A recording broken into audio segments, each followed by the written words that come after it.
Bonsoir à toutes et à tous et bienvenue dans votre journal tout en images sur KMT LCL, FM+, et Canal Antilles sur les réseaux Free, Orange, Numéricable, Bouygues et SFR en France. Pensée du jour. Le fait d'être capable de rire de nous-mêmes nous rend plus clairvoyants. Parlons maintenant de la qualité de l'air. L'air aujourd'hui est moyen. En Martinique, 62 sites de baignade en mer ou en eau douce sont surveillés par l'Agence régionale de santé, ARS. Parmi eux, en 2025, 29 affichent une excellente qualité, 23 une bonne qualité et 9 une qualité suffisante. Seul le site de Grand-Rivière, en amont du stade, est classé rouge pour insuffisance de la qualité de l'eau. Tous les autres, les résultats sont conformes à la baignade. La commune du Prêcheur est particulièrement impactée par l'élévation du niveau de la mer qui a entraîné en 60 ans un recul du trait de côte allant jusqu'à 130 mètres à Lens-Belleville, par exemple. Dans le cadre d'un projet dont la mise en œuvre a commencé en 2016, alors que Marcelin Nadeau était le maire de la commune, 300 familles en tout, dont 104 prioritaires, doivent être relogées. Certaines d'entre elles ont d'ailleurs déjà dû quitter leur maison. Le coût de l'opération s'élève à 15 millions d'euros et il reste encore à trouver des financements. Mais cette relocalisation est indispensable pour que le Prêcheur ne disparaisse pas de la carte. Guylaine Joseph Angélique, actuelle maire de la commune, se dit confiante et les habitants le sont également. Notons que selon le GIEC, le groupe d'experts intergouvernemental sur l'évolution du climat, en Martinique, le niveau de la mer augmente en moyenne de 3 mm et demi par an. D'ici 2100, la mer pourrait s'élever de 40 cm à plus d'1 mètre, ce qui risque de faire perdre au territoire 5 à 13% de sa superficie. Dans la nuit de mercredi à jeudi, des individus cagoulés circulant en 2 roues ont commis 3 braquages à main armée à Trinité et au Robert. Ils ont dérobé portefeuilles, bijoux et téléphones portables de plusieurs personnes qui circulaient en automobile. Théâtre, vendredi 14 août, au Conseil constitutionnel, les sages ont censuré l'interdiction des réseaux sociaux aux moins de 15 ans. Une douche froide pour le gouvernement, mais un autre volet du texte survit, l'extension de l'interdiction du téléphone portable au lycée. Jusqu'ici, elle ne s'appliquait qu'au collège. Sur ce point, la censure ne change rien. Seul l'article 1er avait été contesté par les parlementaires de gauche. Le délai de recours est désormais écoulé. La loi sera donc promulguée. Dès la rentrée de septembre, l'usage du téléphone sera interdit dans les écoles, les collèges et les lycées. Les exceptions pourront être prévues par le règlement intérieur de chaque établissement. C'est une promesse d'Emmanuel Macron, le président de la République. Sur le terrain, la mise en œuvre s'annonce compliquée. Le calendrier est jugé très serré. Les lycées doivent modifier leur règlement intérieur pendant l'été. Des chefs d'établissement regrettent d'ores et déjà l'absence de réflexion globale à l'heure du tout numérique. L'efficacité de la mesure fait aussi débat. Selon une étude américaine publiée en mai, les gains sur les notes, la concentration ou la santé mentale restent faibles. Une étude britannique arrive aux mêmes conclusions. Le vrai sujet serait le temps d'écran global à la maison comme à l'école. L'interdiction scolaire seule n'y change que peu de choses. Depuis la semaine dernière, des clients affirment sur les réseaux sociaux être tombés malades après avoir mangé dans certains snacks Élysée. Le groupe a donc lancé des analyses afin de déterminer s'il s'agit de cas d'intoxication alimentaire, mais la piste d'une épidémie de gastro-entérite n'est pas à écarter selon les médecins. En Martinique, le secteur tertiaire représente plus de 85% de la richesse produite contre 79% dans l'Hexagone. Il concentre plus de 80% de l'emploi salarié. Le poids des services publics, des activités non marchandes donc, y est particulièrement important. l'administration publique, la santé, l'action sociale et l'enseignement représentent d'ailleurs 37,9% de la valeur ajoutée totale de notre économie contre 22,8% dans l'Hexagone. Quant au tertiaire marchand, dont fait partie le commerce, il est porté chez nous par le transport et le tourisme. Notons que l'aéroport Aimé Césaire de la Martinique est parmi les 15 premiers de France. Il se situe en 3e position pour les Outre-mer, derrière les aéroports Paul Caraïbes de la Guadeloupe et Roland-Garros de la Réunion.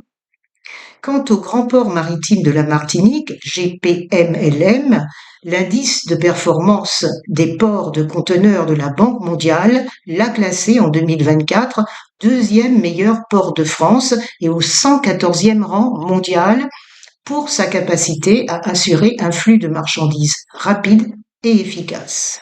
De fait, le temps que passe un navire entre son arrivée et son départ dans le port est un critère logistique essentiel pour les entreprises. Un froid diplomatique s'est installé entre Paris et Stockholm, en cause les sachets de nicotine.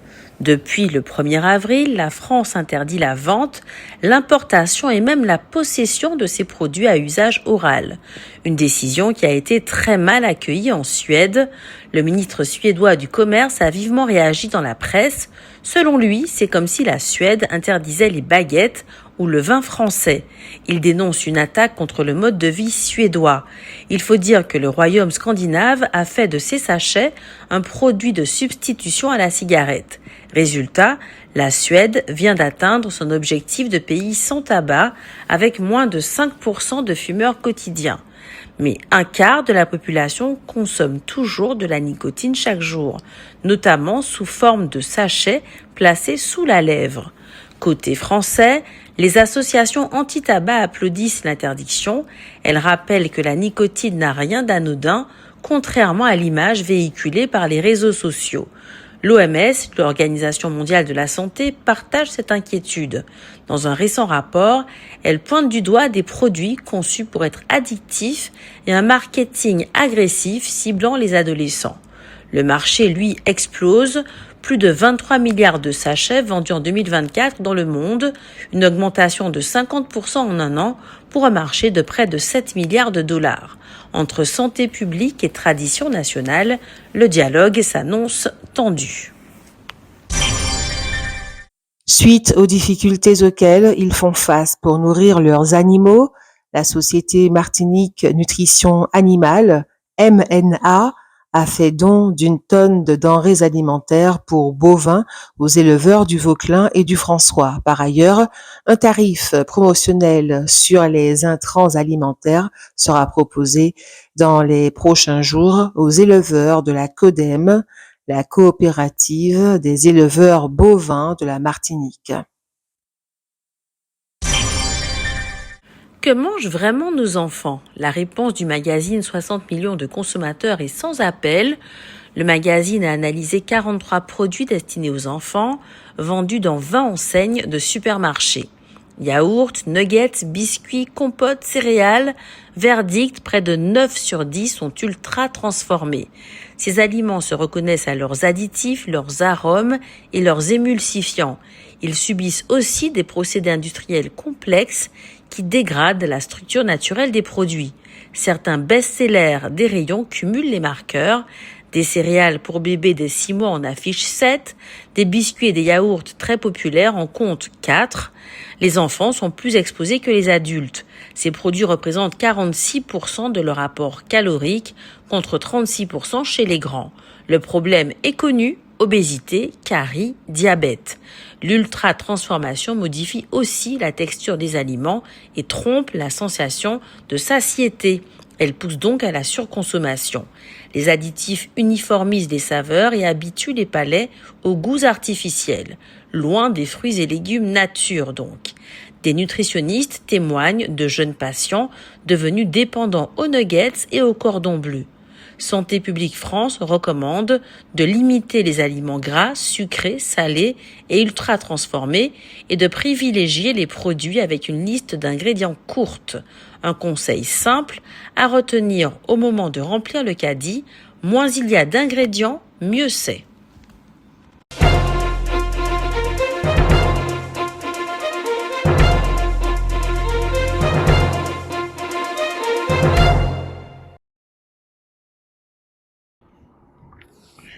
Si l'économiste guadeloupéen Jean-Marie Noll nous fait parvenir des textes régulièrement, c'est parce que, en homme averti, il a compris que les Antilles françaises sont à un moment crucial de leur histoire. Des textes qui incitent à la réflexion et donc à la discussion. Écoutons une fois encore M. Noll. Les valeurs d'une époque ne sont jamais celles de la génération suivante.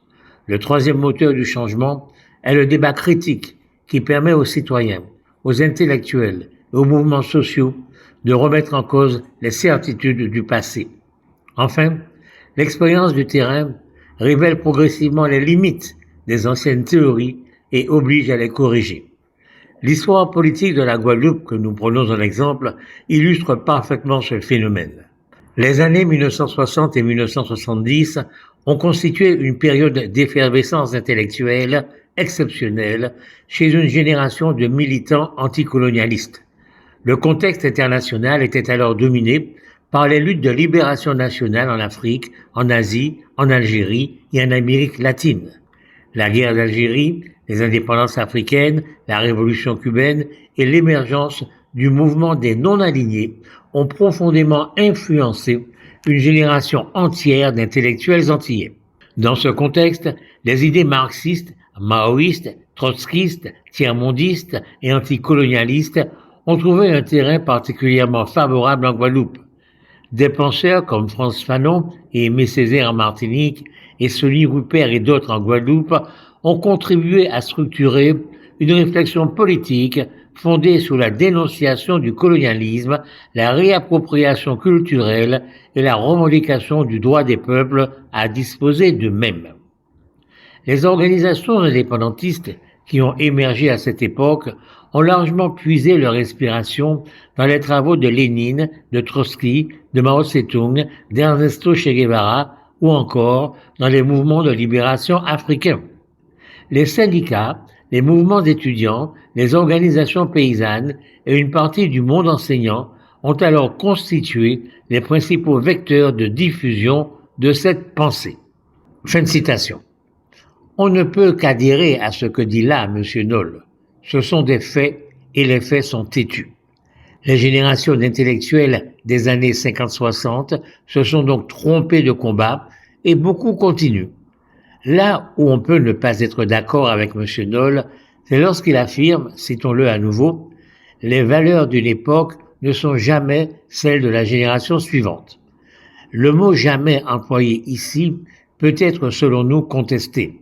En effet, de 1848 à 1950 environ, c'est-à-dire sur plus de 100 ans et donc 5 générations, tous les intellectuels, tant en Martinique qu'en Guadeloupe, ont souhaité regarder l'avenir plutôt que le passé.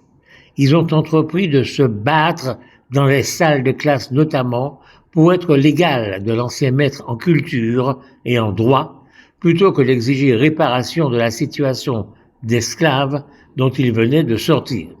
Et ils ont gagné ce combat-là en devenant des départements français et des diplômés de toutes sortes. Avec le recul, on peut estimer que ces descendants d'esclaves-là ont mené le bon combat, le combat qu'il fallait mener. Mais ça n'a donc pas été le cas dans les années 60, et M. Noll nous a expliqué pourquoi. Et maintenant, quel est le bon combat? Telle est la question qu'il faut évidemment se poser.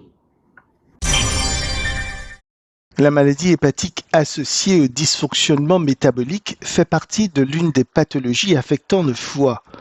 En France, cette maladie du foie concernerait 16,7% de la population adulte. C'est actuellement l'une des maladies chroniques du foie les plus courantes, également appelée maladie du foie gras non alcoolique. Elle se caractérise par une accumulation de graisse dans le foie, pouvant conduire à une inflammation puis à la cirrhose. Cette maladie touche principalement les personnes obèses à hauteur de 79,7% et des personnes diabétiques à hauteur de 63%. Ainsi, les facteurs favorisant son apparition sont un taux élevé de triglycémie, un faible taux de cholestérol, une hypertension artérielle et un taux élevé de glycémie veineuse. Aucun médicament n'a été approuvé pour le traitement de l'inflammation puis à la cirrhose du foie à l'heure actuelle. Et la teneur en graisse dans le corps ne peut être réduite qu'en contrôlant l'alimentation et en augmentant l'exercice. La consommation de boissons sucrées dont les sodas font partie pourrait augmenter le risque de cirrhose du foie non alcoolique en induisant une résistance à l'insuline et une inflammation du foie. Pour leur étude, ils ont souhaité se pencher sur le cas de boissons gazeuses diététiques. Bien que les soda light vantent souvent des allégations telles que zéro sucre et zéro calories, et ne sont pas considérés comme des boissons saines par les experts. Et ce n'est pas à tort, grâce à leur étude, ils ont pu suggérer qu'une consommation importante de soda diététique augmenterait aussi le risque d'inflammation et de cirrhose du foie non alcoolique.